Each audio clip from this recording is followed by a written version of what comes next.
بسم اللہ الرحمن الرحیم۔ ہمارا تفسیر جلالین کا سبق چل رہا تھا اور ہم نے سورہ طٰہٰ شروع کی تھی اور اس کی 15 آیات ہم نے کل کے درس کے اندر مکمل کی تھی۔ تو آج آیت نمبر 16 سے پڑھیں گے، اور جو ہمارا پچھلا درس ہوا تھا اس کے اندر قیامت کے بارے میں تھا کہ قیامت آئے گی اور ہر نفس کو جزا دی جائے گی جو بھی تھا۔ تو اسی بات کو کنٹینیو کرتے ہوئے آگے ارشاد فرماتے ہیں کہ فلا یسدنک عنہا، کہ حضرت موسیٰ علیہ السلام کو اللہ تعالیٰ فرما رہا ہے کہ اے موسیٰ علیہ السلام، آپ کو دھوکے میں نہ ڈالیں یا آپ کو پھیرے نہ، انہا یعنی اس پر ایمان لانے سے، ٹھیک ہے۔ تو یسدن کے بعد یسرفن کا نکال کر یسدن کی معنی بتائی کہ یسدن کی معنی کیا ہے۔ یسرفن یعنی آپ کو نہ پھیریں، انہا یعنی قیامت پر ایمان لانے سے۔ تو اس کی وضاحت کرتے ہیں، ان الایمان بہا یعنی قیامت پر ایمان لانے سے آپ کو کوئی بھی شخص پھیرے نہ۔ من لا یؤمن بہا واتبع ہواہ، تو من یہ یسدن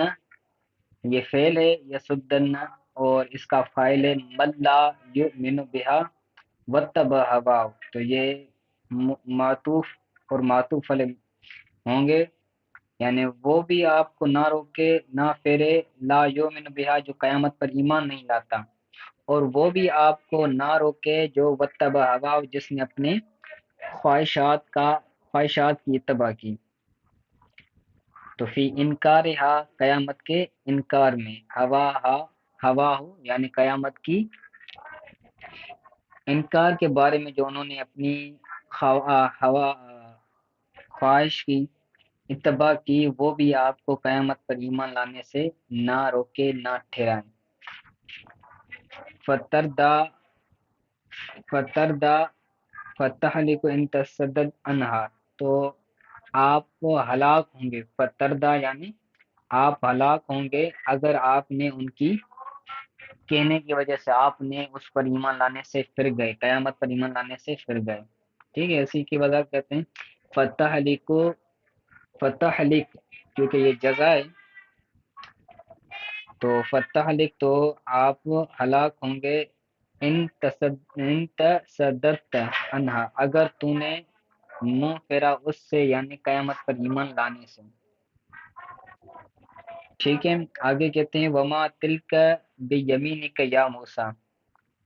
اے موسیٰ تمہارے سیدھے ہاتھ میں کیا ہے۔ وما تلک ما نافیہ ہے، تلک کا معنی ہے کائنات یعنی جو موجود ہیں،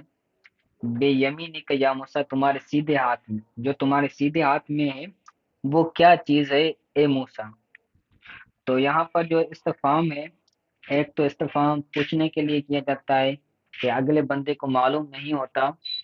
کہ اس کا جواب یا اس چیز کی وضاحت معلوم نہیں ہوتی، تو اس کے بارے میں سوال کیا جاتا ہے۔ تو یہاں پر چونکہ سوال کرنے والی ذات اللہ تعالیٰ کی ہے، تو یہاں پر وہ والی معنی نہیں ہوگی، بلکہ یہاں پر استفہام تکرار کے لیے، تقریر کے لیے، ٹھیک ہے۔ تقریر کا مطلب ہوتا ہے پختہ کرنے کے لیے۔ تو اللہ تعالیٰ کو تو معلوم تھا کہ حضرت موسیٰ علیہ السلام کے ہاتھ میں کیا ہے، تو جو بندہ جواب دینے میں پختہ ہوتا ہے تو وہ اس کی جواب کی پختگی کو معلوم کرنے کے لیے استفہام کبھی کبھی سوال کیا جاتا ہے۔ تو یہیں پر بھی وہی چیز ہے کہ الاستفہام للتقریر، یہاں پر جو سوال پوچھا گیا ہے یہ تقریر کے لیے، پختہ کرنے کے لیے ہے۔ لیرتب علیہ المعجزۃ فیہا، تاکہ اس لاٹھی پر، علیہا کا مطلب کیا ہے،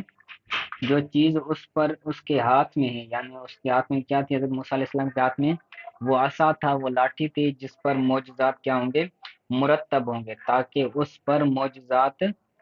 مرتب ہوں، کیونکہ اس لاٹھی سے آگے کیا کرنا تھا، معجزات واقع ہونے تھا، تو اس وجہ سے پختہ کیا گیا کہ آپ کے ہاتھ میں کیا ہے، ٹھیک ہے۔ تو حضرت موسیٰ علیہ السلام نے جواب دیا قال ہی عصای، کہ آپ نے عرض کی یا اللہ ہی عصای، یہ میری میرا عصا ہے، میری لاٹھی ہے، اتوقع میں اس پر ٹیک لگاتا ہوں، اعتمد علیہا میں اس پر ٹیک لگاتا ہوں، عند الوصوب والمشی، عند الوصوب یعنی تھکاوٹ کے وقت، وصوب کہتے ہیں تھک جانا، تو تھکاوٹ کے وقت میں اس پر کیا کرتا ہوں، ٹیک لگاتا ہوں، والمشی اور چلنے کے وقت کیا کرتا ہوں، اس وقت بھی میں ٹیک لگاتا ہوں، وہ احش اور میں اخبط ورق الشجر اور میں درختوں کے پتوں کو جھاڑتا ہوں،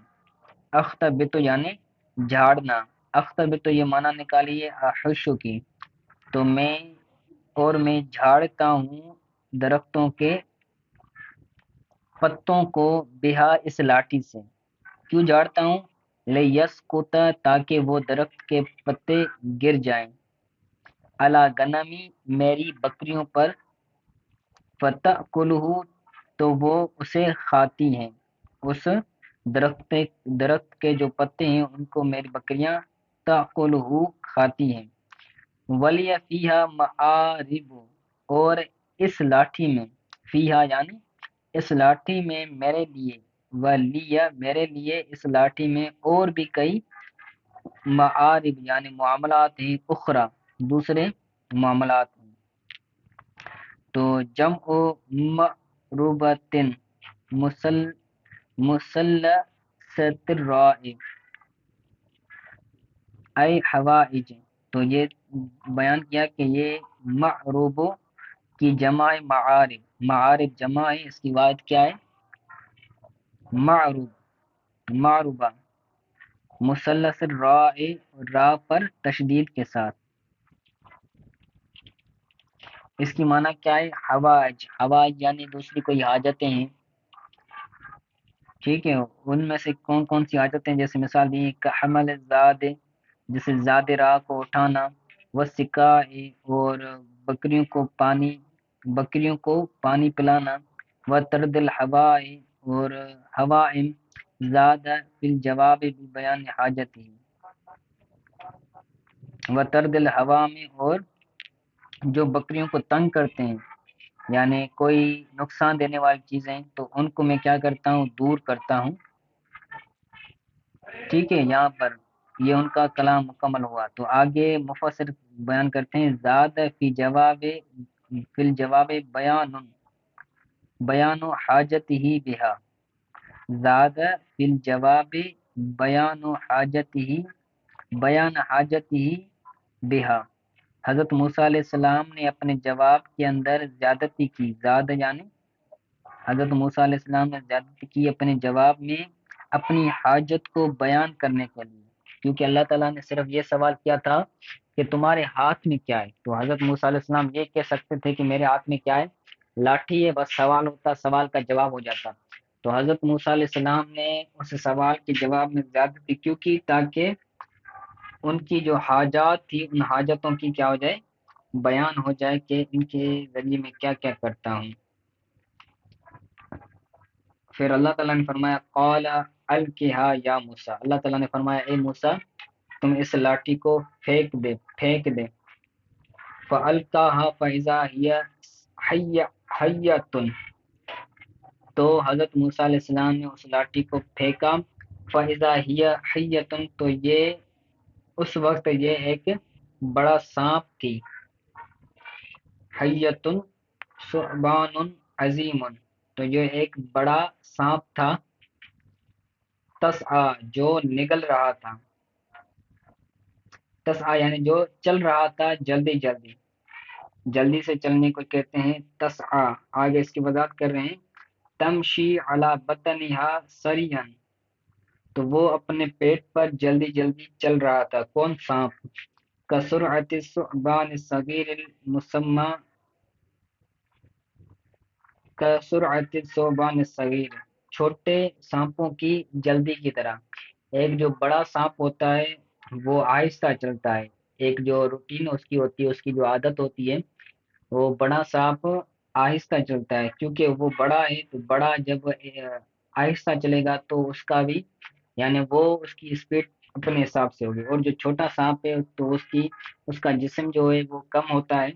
اس وجہ سے وہ اگر تھوڑا آہستہ چلے گا تو وہ تھوڑی مسافت طے کر پائے گا۔ تو جو چھوٹا سانپ ہوتا ہے وہ جلدی جلدی چلتا ہے تاکہ وہ زیادہ مسافت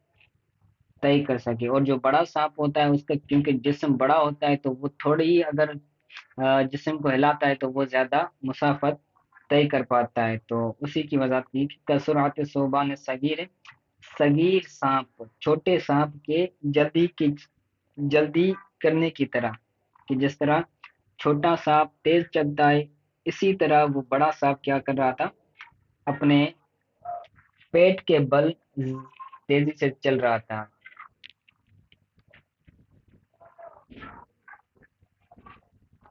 المسمى بالجان المعبر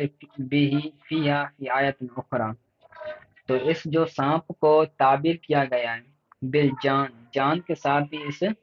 سانپ کو تعبیر کیا گیا ہے فی آیت اخرى، دوسری آیات کے اندر اس سانپ کو جان کے ساتھ بھی یعنی تعبیر کیا گیا ہے۔ ٹھیک ہے، تو آگے جو سلسلہ چل رہا ہے وہ فرعون تھا، اور جو فرعون نے سانپ پھینکے تھے اور فرعون نے جادوگروں کو بلوایا تھا،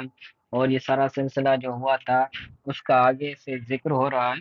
تو انشاءاللہ تعالیٰ اس کو کل پڑھیں گے۔ یہاں تک آج کے لیے سبق کافی ہے، اس میں سے اگر کوئی چیز رہ گئی، کوئی چیز سمجھ نہیں آئی تو وہ پوچھ لیں۔